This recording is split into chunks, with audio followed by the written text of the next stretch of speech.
Good morning, everyone. Clearly, very energetic room we have. I know I'm between you and your caffeine break, so we'll try and make this quick. Caffeine break, right? Okay, so we have a short deck which we'll take you through, where we have sort of encapsulated the highlights of the report. We've been doing this Trendbook with EY participating as the investment banking partner for IVCA for several years now.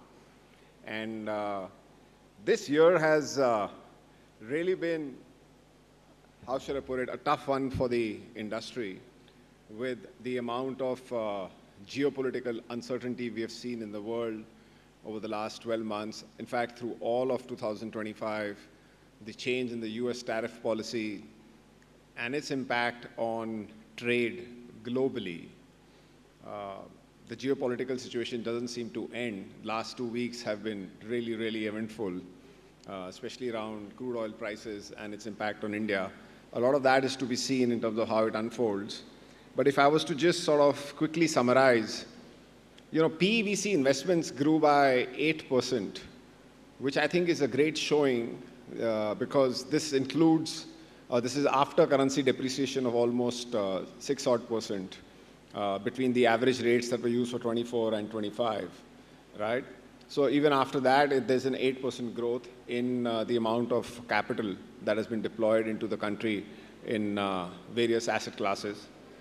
And then number of deals have also grown. Pure play investments, which is investments other than infrastructure and real estate, have grown by almost 12%. You've got high growth in credit investments. We had a lot of IPOs this year on the credit side, almost 42 IPOs that were backed by private equity. And more importantly, almost $23 billion were raised by India-focused funds from LPs, which is a record high. I mean, this is the maximum that has ever happened, right? On the exit side, we had almost $33 billion of exits, which is the second highest after 2021, when the whole world was drunk on some other kind of Kool-Aid. So it is a kind of an outlier year, right? So I'll just step up a bit forward into that. As you will see, this graph sort of breaks down the investments between real estate, infrastructure. And then if you see now, 2025, $39 billion in pure play PE investments, which after 2022 is sort of the new high. So good growth in all respects.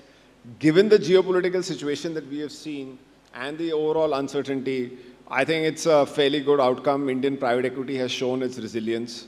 And I'm sure that in the years to come, things will only become better as some of these situations, the global factors sort of begin to stabilize.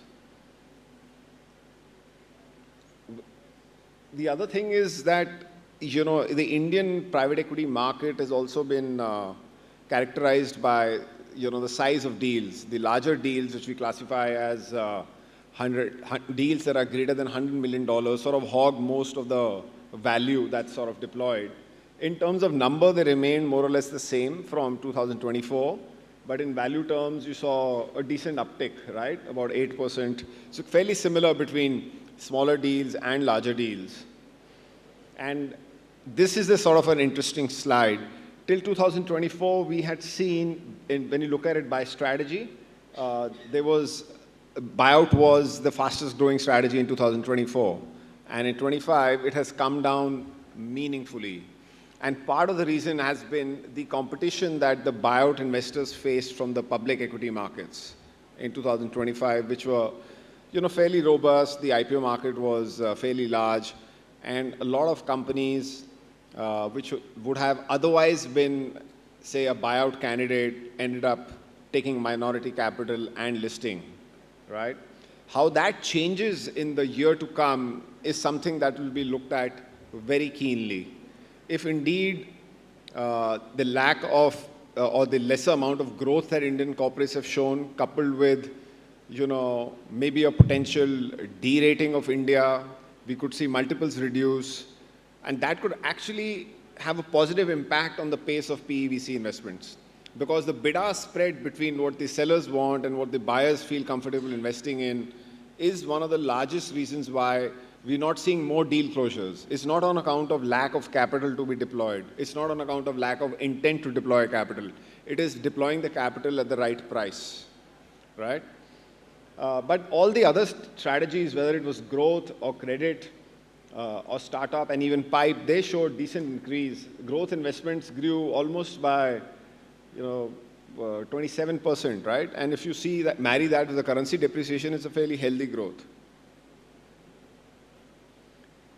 Then you look at a sector-wise allocation, financial services has retained the top spot this year. Last year it was number 2, number 1 was infrastructure.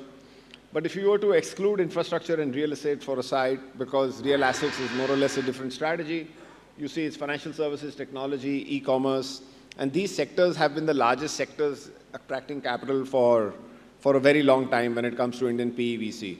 So no significant changes there. On the exit side, very good showing by pure play private equity, $25 billion. I think after 2021, it's the highest, the best year. Let's see what the next year is going to be like. And a lot of this that came across was largely strategic. And then, you had open market and IPOs. I would look at the capital markets as a fairly large pillar supporting the rotation of capital when it comes to private equity investments. Whether that pillar continues to be as strong in 2026 as it was in the previous years, one will see. We may see a return of secondary deals, which sort of reduce significantly, largely because even the private equity investors would rather list in the public markets and exit as opposed to selling in the private market because of the arbitrage in multiples. And these, more or less, the sectors that display strong exits sort of mimic the investments. The only difference being here is industrial products, which had a very sizable exit by Temasek on the Schneider deal, which sort of skewed it off. Barring that, if you see, most of the other sectors are the ones that were the top sectors even when it came to investments. We have a slide on fundraising. As you can see, record year this year. Hopefully that will lead to a lot of deployment in this year and the coming 18-24 months. This is by strategy. As you can see, private equity was the largest raise of 9.8 billion, followed by VC, and then sort of going down the ladder. On the whole, the year ahead is definitely challenging for sure. Last 3 quarters have shown not so robust growth in corporate earnings. The multiples continue to remain elevated, notwithstanding the correction in the mid-cap and small-cap.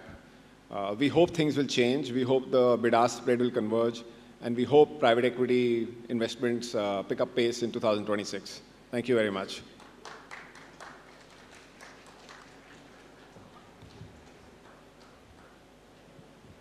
Thank you so much, Mr. Soni, for taking us for that overview. Ladies and gentlemen, it's time to officially launch the yearbook. We have the president of IVCA, Mr. Rajat Tandon, joining us on stage. Can we have a big round of applause, ladies and gentlemen? The moment is here.